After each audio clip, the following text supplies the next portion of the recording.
ನೋಡಿ 7, 16, 25 100% ಈ ವರ್ಷದ 2000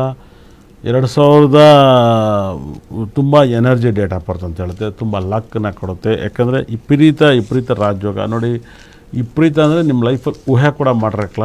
6, 7, 16, 25 ನಿಮಗೆ 100% ರಾಜಯೋಗ ಇದೆ. ಇದರಲ್ಲಿ ದರ್ಶನ್ ಅವರು ಕೂಡ 16ನೇ ತಾರೀಕಲ್ಲಿ ಹುಟ್ಟಿದ್ದಾರೆ. ಹಾಗಾಗಿ ಖಂಡಿತ ಕೂಡ ಅವ್ರಿಗೆ ತುಂಬ ಒಳ್ಳೆಯದಾಗ್ಬೋದು ಅನಿಸುತ್ತೆ. 100% ಈ ಭಾಳ ದೊಡ್ಡ ಸಕ್ಸಸ್ಸನ್ನು ಕಾಣ್ತಾರೆ. ದರ್ಶನ್ ಅವರು ಕೂಡ ಅವ್ರ ಲೈಫಲ್ಲಿ ಬದಲಾವಣೆಯನ್ನು ಕಾಣುತ್ತೆ. 7, 16, 25 100% ಅಷ್ಟ ಐಶ್ವರ್ಯನೂ ಕೂಡ ಕೊಡುತ್ತೆ. ತುಂಬ ಇಂಪ್ರೂವ್ಮೆಂಟ್ ಆಗ್ತೀರಾ. ನಿಮ್ಮ ಲೈಫಲ್ಲಿ ನೀವು ಥಿಂಕೇ ಮಾಡಿರಕ್ಲ ಅಷ್ಟು ಒಳ್ಳೆ ಶುಭ ಫಲನ ನಿಮ್ಮ ಲೈಫಲ್ಲಿ ಈ ನಂಬರ್ ಕೊಡುತ್ತೆ. 2027 ನಿಮ್ಮದೇ ದುನಿಯಾ. ಅಪಾರವಾದ ಕೀರ್ತಿ, ಮನೆ, ಮಠ, ಕಾರು, ವಾಹನ, ಮತ್ತು ನಿಮಗೇನೋ ನಿಮ್ಮ ಬುದ್ಧಿ ಚೇಂಜು, ನಿಮಗೆ ಜ್ಞಾನ ಚೇಂಜು, ವಿದ್ಯೆಯಲ್ಲಿ ಫಸ್ಟ್ ಬರೋದು, ಸ್ಕೂಲಲ್ಲಿ ಫಸ್ಟ್ ಬರೋದು, ಸ್ಪೋರ್ಟ್ಸಲ್ಲಿ ಫಸ್ಟ್ ಬರೋದು, ಇದೆಲ್ಲದು ಕೂಡ ಲಕ್ಕನ್ನ ಕೊಡುತ್ತೆ. ಇವರು ಕೂಡ ಬಿಗ್ ಬಾಸ್ ವಿನ್ನರ್ ಆಗ್ಬೋದು. ಆಲ್ ಓವರ್ ವರ್ಲ್ಡಲ್ಲಿ ಬಿಗ್ ಬಾಸ್ ವಿನ್ನರ್ ಆಗೋದಿಲ್ಲ, ಯಾವುದೇ ಅನುಮಾನ ಇಲ್ಲ. ಒಳ್ಳೆಯದಾಗಲಿ.